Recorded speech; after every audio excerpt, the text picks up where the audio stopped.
మీ తలకాయలో ఉన్న నరాలన్నీ చిట్లిపోయినట్టున్నాయిరా, చిట్లిపోయాయి. అన్నయ్య అని రాయడానికి ANNAYYA అని రాస్తే సరిపోతుంది కదరా. ANNAIAH అంట.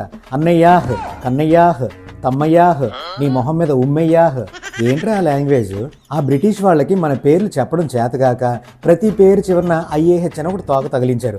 అప్పటి నుంచి కన్నయ్యాహ్, మల్లయ్యాహ్, అమ్మయ్యాహ్, గాడిద గుడ్డయ్యాహ్ అయ్యింది. ఇప్పటికీ వాళ్ళు అంటించిన ఆ ఇంగ్లీష్ భాషని వదిలించుకోలేని పరిస్థితిలో ఉన్నాం.